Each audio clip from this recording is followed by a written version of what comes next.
profesor Ramis Barceló, él es historiador del derecho, yo soy historiador, con lo cual mi ponencia va a ser un poco, bueno, mi comunicación va a ser un poco distinta también. Hemos hablado de los Borbones por encima, siempre han estado ahí, ¿no? Ese poder, y ahora nos trasladamos a la Corte de Madrid, ¿no? Durante mucho tiempo, historiadores y historiadoras de la educación han estudiado, ¿no?, la formación de reyes y príncipes. Hay que tener en cuenta que las grandes monarquías están concebidas en la Edad Moderna en un sentido patrimonialista, en el sentido de que son una propiedad que pasa de padres a hijos. Con lo cual existe una preocupación enorme, o debería existir, por la formación de los herederos, de los príncipes de Asturias, príncipes de Gales, los delfines. Y por eso se ha estudiado muchísimo el currículum de los profesores, de los maestros de estos príncipes, las asignaturas que estudiaron o las materias. Y sin embargo, en los años recientes se están estudiando otras formas de educación que iban en paralelo a esa formación oficial, que digamos, ¿no? Y en este caso entramos en los sermones.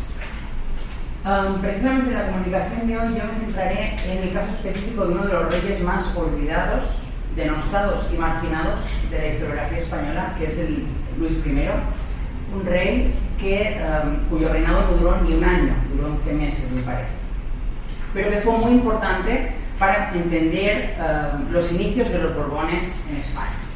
Y precisamente me centraré en cómo los sermones afectaron o pudieron afectar a su formación para convertirse en rey. Para comprender los sermones tenemos que entender a los actores, a los agentes que predicaron esos sermones. Se tiene constancia, por lo menos desde la Edad Media y bajo el reinado de los reyes católicos ya estaba certificado, que en el palacio, en el Real Alcázar, existía una capilla palatina, una real capilla, a la que acudían los reyes recurrentemente para escuchar misa. Precisamente un fragmento de la misa se dedicaba a la predicación de sermones, que se hacían o en latín o en este caso en castellano. Y esos sermones los predicaba una élite eclesiástica, un nutrido grupo de predicadores nombrados por el rey, que se dedicaban precisamente a ejercer un papel como de guías espirituales. Es decir, la misión oficial de un predicador era la de ejercer un papel de director espiritual. Sin embargo, las circunstancias políticas de la monarquía, la evolución de los acontecimientos y sobre todo la autoridad moral de la que se apropiaron esos predicadores, teniendo en cuenta que nadie, ni siquiera el rey, puede hacer callar a un predicador, luego ya lo puede desterrar. Cuando ya ha soltado el mensaje lo puede desterrar, pero en el momento de la prédica nadie puede hacer callar a un predicador, llevó a estos agentes a inmiscuirse en otras facetas que no entraban directamente en su misión. Por ejemplo, yo he estudiado, o he intentado estudiar un poco, la instrumentalización política de la oratoria, es decir, cómo los predicadores empiezan a introducirse en la política y a dar consejos al rey sobre asuntos políticos.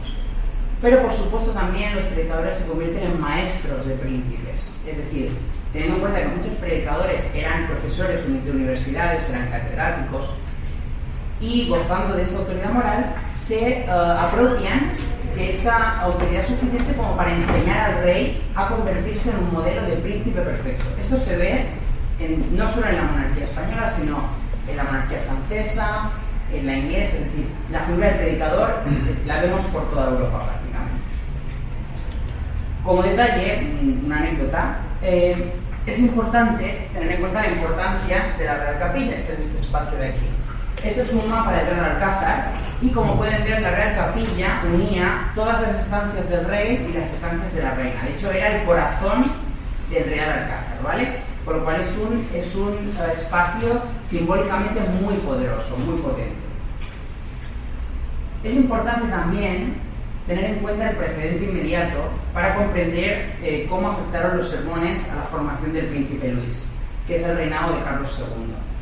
El reinado de Carlos II inaugura muchísimas cosas, y entre ellas una minoría de edad, una regencia, es decir, tenemos a un rey niño que con 3 años es nombrado heredero, es nombrado rey, y aunque él no puede ejercer el gobierno de la monarquía porque tiene 3 años, los predicadores se fijan en él y comienzan a llenar sus sermones de consejos y de enseñanzas para convertir a este príncipe en un modelo de rey perfecto.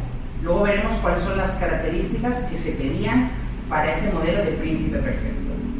Lo importante es que vemos, es decir, esto no es que no solo ocurriera con Carlos, con Felipe IV ya se veía, pero el hecho de tener a un rey niño, un rey desvalido, al que los predicadores se autoadjudican la tarea de enseñar, reforzó estas dinámicas. Entonces vemos, por ejemplo, consejos, se pide a Carlos, por ejemplo, que asuma un gobierno personal, que huya de una vez por todas de la tendencia a tener un valido, un favorito, por ejemplo, y se le enseña cuáles son las grandes virtudes que debe tener un rey. Es decir, a la formación oficial, que en este caso hacía Francisco, el famoso maestro, que ahora no recuerdo el nombre, se le sumaba la formación a través de esos sermones. Carlos, junto a su madre, escuchaba esos sermones y, en teoría, se beneficiaba de esas enseñanzas. Digo en teoría porque el experimento no salió tan bien. Aquí tengo dos ejemplos de sermones que fueron dirigidos a Carlos II. El primero fue predicado en 1675, cuando Carlos es solamente un niño de 14 años y está a punto de inaugurar su mayoría de edad. Los reyes eran mayores de edad con aproximadamente 14 y 15 años. En este caso, Juan Rodríguez Coronel le dice a Carlos II que si realmente él, por ser joven y no por un retraso mental, como se ha dicho tan frecuentemente, si realmente él no se ve capaz de gobernar por sí mismo, pues dice aquí, pues es cordero tierno, siga a su madre, y pues esa ave, deje burladas las esperanzas, huyendo de los que quieran aprisionarle. Es decir, si realmente él no puede gobernar, pues que se apoye en la regente, en su madre, aquí obviamente hay problemas de facciones, y que se aleje de ministros favoritos y de esa tentativa de esos todopoderosos ministros que tan frecuente es. El segundo sermón se predicó en 1690, en la época del ministerio en la sombra del conde de Oroquesa, y José de Barca y Zambrana intenta hacer ver a Carlos que el pueblo necesita a su rey. Le piden que por favor asuma las tareas de gobierno, ¿no? Porque, como dice, lloran, Señor, que la lisonja es mérito, que el engaño triunfa, que perdió su libertad la inocencia, que son amigos los lobos. Es decir, piden al rey que se dedique de una vez, aquí tenemos que aquí ya tiene 3 años el rey y no lo ha conseguido, pero que se dedique a las funciones de rey que él tiene por nacimiento, por derecho propio. ¿Y cuál es el modelo de príncipe? Es decir, ¿qué es lo que se espera de un príncipe? ¿Qué es lo que se ve en los sermones? Bien, los predicadores eran muy inteligentes y disfrazaban, porque al final se estaban dirigiendo al hombre más poderoso de la monarquía, con lo cual utilizaban figuras del Antiguo y el Nuevo Testamento que la gente captaba enseguida. Es decir, cuando se mencionaba una de estas figuras, por lo general, la gente ya sabía a qué se estaba refiriendo. Vamos a ver algunos ejemplos. Cuando querían hablar del gobierno personal, es decir, que el rey asumiera sus funciones sin apoyarse en nadie, utilizaban el ejemplo del rey Asuero. El rey Asuero es un rey del Antiguo Testamento que se apoyó en el tiránico y el pérfido Amán hasta que abrió los ojos y defenestró a su favorito, ¿no? Entonces, cuando hablaban de Asuero, ya sabían por dónde iban los tiros. Cuando se hablaba de un rey justo, un rey que ejercía la justicia, se utilizaba, por ejemplo, a David y a Salomón, ¿no? Cuando se hablaba de un buen católico, sacaban a colación a cualquiera de los Austrias, es decir, a cualquiera de los antecesores. Cualquier rey era válido para mostrar esa ortodoxia católica. Y por supuesto se esperaba del rey que fuera un padre compasivo, un pastor para sus ovejas, ¿no? Entonces se utilizaba la figura de Cristo, ¿no? Con lo cual estos personajes se convierten como en iconos que enseguida la población, la corte en este caso, identificaba perfectamente. Pero era una forma de disfrazar también las críticas, o sea, ellos también se curaban en salud porque que el rey te desterrara, pues obviamente en tu currículum no quedaba demasiado bien. Entonces, de este modo, llegamos al año de 1607, un año importantísimo para la recién estrenada dinastía de los Borbones. Este es el año, primero es un año de guerra, los Borbones sabemos que es una guerra a nivel europeo, la guerra de sucesión, una guerra en parte civil que enfrenta a los reinos, pero también es el año en el que nace un príncipe de Asturias. Hace 40 años, bueno, más de 40 años, que no tenemos, en este caso que no tenían ellos, un príncipe de Asturias. Y esto ha recibido con inmensa alegría por todo el mundo. Los predicadores comienzan a predicar sermones en todas las ciudades de la península sobre el príncipe de Asturias, que encima recibe el nombre de Luis porque nació el día de San Luis y obviamente por su bisabuelo, el gran Luis, ¿no? Luis el Grande, que decían, Luis XIV. Entonces, los predicadores no solo construyen una imagen del perfecto príncipe que es Luis, sino que también le enseñan a él cuál es el modelo que se espera de príncipe perfecto. Y ustedes dirán, ¿pero cómo un niño pequeño va a beneficiarse, digamos, de estas enseñanzas? Pues muy sencillo. Los sermones no solo se predicaban, también se imprimían. Y los predicadores solían introducir una dedicatoria para la persona que ellos deseaban que leyera el sermón. Y no es casualidad que veamos muchísimas dedicatorias precisamente al príncipe Luis, que en este caso era un recién nacido. Es decir, los predicadores, no ingenuamente, obviamente buscando también sus beneficios, intentaban dirigirse a ese príncipe para convertirlo en ese modelo de príncipe perfecto. Es interesante este fragmento, que fue predicado precisamente en un sermón en 1707 por el doctor Francisco Perea, que, digamos, lo que hace es coger un poquito de todos los antecesores del príncipe Luis para mostrar cómo sería el modelo de príncipe perfecto. Dice, por ejemplo, la cabeza del segundo de nuestros Filipos para el juicio, los ojos del quinto de nuestros Fernandos, se refiere a Fernando el Católico, para la perspicacia, los labios del tercero de este y 2 veces coronado por santo y por rey para la virtud, bueno, etcétera, etcétera. Es decir, coge de Carlos II, no dice nada, no tenía nada que sacar. Pero lo importante es que se retrotrae y no solo se centra en los Austrias, se centra en Austrias, en Trastámaras, es decir, busca como esa descendencia, ¿no? Y todo recae en el bellísimo príncipe, el príncipe Luis, ¿no? El tiempo pasa, Luis comienza a formarse, recibe una educación, una profunda educación por parte de su padre, el rey Felipe V, se rodea de profesores, el rey se hace acompañar de su hijo, acude a misa, a los grandes eventos, y el año de 1711 es un año importante y muy trágico para la dinastía de los Borbones franceses y españoles. Ese año, una epidemia de peste arrasa la corte de Versalles. Se cobra la vida de la mayoría de la familia real y en especial del delfín de Francia. Es decir, el heredero al trono de Francia muere. Obviamente, como toca, los predicadores reales predican sermones fúnebres dedicados al delfín de Francia y su esposa, y curiosamente, no son solo panegíricos de la figura del delfín, sino que también le muestran al príncipe Luis cómo debe ser un modelo de príncipe a través de su primo. Vamos a ver algunos ejemplos. Describiendo, que ya les digo yo que el delfín de Francia no era todas estas cosas, pero tienen que venderlo así. Dicen, por ejemplo, en este caso Juan Manuel de Zuazo, mostró su real compasión en quererse privar de las alhajas que su decencia pedía. Es decir, es un príncipe misericordioso que piensa en los desvalidos, que se priva, en la corte de Versalles, que se priva de las riquezas. Segundo párrafo. Lució primeramente con resplandores de Marte, porque diestro en el arte militar consiguió, entre muchas glorias, la de rendir Brissac, es decir, un príncipe que capitanea sus ejércitos.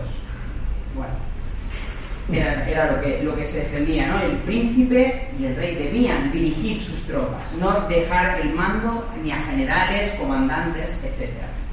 Y dice, lució su Alteza también por haber aprendido muchas lenguas, leído muchos libros, estudiado matemáticas, discurrido sutilezas, es decir, es un príncipe instruido, que sabe idiomas, que lee, que se forma, lo que se está pidiendo precisamente al príncipe Luis, es decir, un rey que no sea vago a la hora de aprender, ¿no? Que se quiera formar.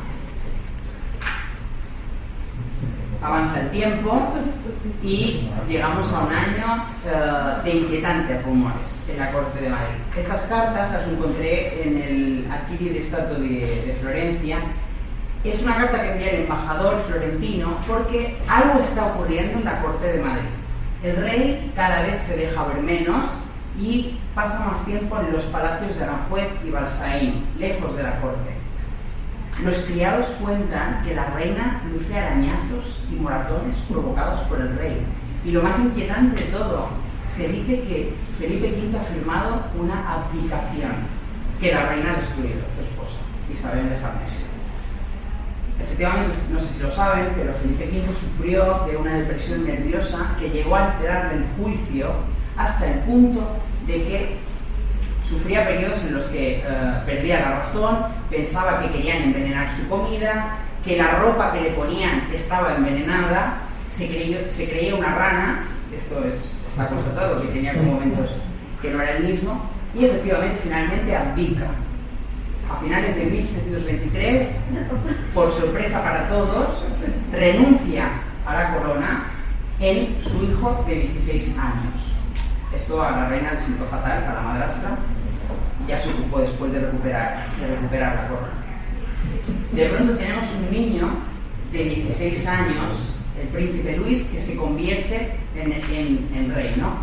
Aunque es mayor de edad, porque la mayoría de edad son los 14 años, es un rey joven, y vuelven otra vez los miedos de los predicadores ante un rey joven sentado en el trono, con lo cual se multiplican nuevamente los sermones que intentan enseñar a Luis cuál es el verdadero modelo de rey, que ellos siguen esperando, ¿no? Este sermón, por ejemplo, fue predicado por Agustín de Castejón, un jesuita, durante la Cuaresma, y en este caso lo que utiliza es un símil con la figura de un pater familias, un padre de familia en la figura del rey, ¿no? Entonces dice: es preciso que el buen padre de familias viva muy desvelado y duerma muy despierto. El rey tiene que dormir muy poco, porque los asuntos de Estado nunca descansan, siempre continúan. No se duerme el entendimiento a ninguna hora en velar sobre la elección de operarios, es decir, el rey tiene que ser muy juicioso a la hora de elegir ministros. La sombra de los válidos sigue todavía presente, es decir, todos los reyes del siglo XVII han tenido un válido, más o menos válido, pero un favorito. O finalmente dice: imitó a Dios en esta equidad del buen padre de familias, pues no miró al tiempo sino al servicio, un rey que gobierna, no solo que reina, sino que también gobierna. Aquí tenemos, por ejemplo, otro sermón predicado por Fray Bartolomé Cases. En este caso recupera esa idea de el rey que reina y que también gobierna, y lo hace curiosamente a través de una figura bíblica que también se utilizó muchísimo, que fue la de José de Egipto. José de Egipto era un israelita que llegó a la corte del faraón y, valiéndose de su capacidad para predecir los sueños, se convirtió en el favorito del faraón, hasta el punto de que el soberano lo convirtió en su mano derecha, en una especie, obviamente salvando las distancias, una especie de valido, ¿no? Es decir, que José gobernaba en nombre del faraón. Entonces, cuando el predicador sacaba la figura de José, todo el mundo sabía perfectamente de lo que estaba hablando. Y el predicador le dice a Luis: ¿qué importa reserve faraón la antelación en el trono? Pues importa mucho, como dice. Ceder en Joseph las demás honras era crecerle su grandeza, es decir, que el faraón diera a José pues la preeminencia en los bailes, en las sesiones, bueno, eso era una cosa, pero si le cediera su trono fuera darle primacía, es decir, si le diera el gobierno de la monarquía era convertirlo en algo más que incluso el propio rey, por lo cual le estaba advirtiendo de los peligros. Y otra de las cosas que hacen los predicadores, que esto es muy típico, es hablar a Dios, que les da más autoridad moral todavía, para dirigirse al rey, ¿no? Entonces le dice aquí: instruid, Señor, al rey, como diciendo: Padre, dadle conciencia, ¿no? En la forma de juzgar. Otra vez vemos ese rey juicioso, que ejerce la justicia. Dadle también en la administración de justicia, como dice aquí, tu equidad. Es decir, siguen pidiendo a que sea un rey justo, un rey comprometido. Tristemente, Luis I, el bien amado, ese rey que se esperaba que fuera un rey longevo porque era un rey joven, un rey sano en apariencia, muere inesperadamente de viruela cuando no hace ni un año que ha sido proclamado rey. Hubo quien pensó que fue envenenado, pero se ha demostrado que Isabel de Farnesio no llegó tan lejos. Pero eso fue la gran decepción, digamos. Entonces vemos como Felipe V, que ya ha abdicado una vez, retoma el trono. Y los predicadores otra vez se asumen esa preocupación y llenarán sus sermones de consejos, de enseñanzas, para convertir ahora sí a Felipe, que ha aplicado una vez, en ese príncipe perfecto y alejarlo completamente de cualquier idea de aplicación. De hecho lo conseguirán, porque Felipe al final, con sus momentos de locura que seguirán acrecentándose, reinará hasta 1646. Y bueno, simplemente para acabar, yo me gustaría mostrarles que no solo existía esa formación oficial, es decir, esa formación era importantísima, maestros, manuales de gramática, enseñanzas, pero también existía otra formación no oficial que era complementaria y que fue importantísima, que fue en este caso el uso de los sermones como manuales de enseñanza. Y con esto terminaría. Gracias.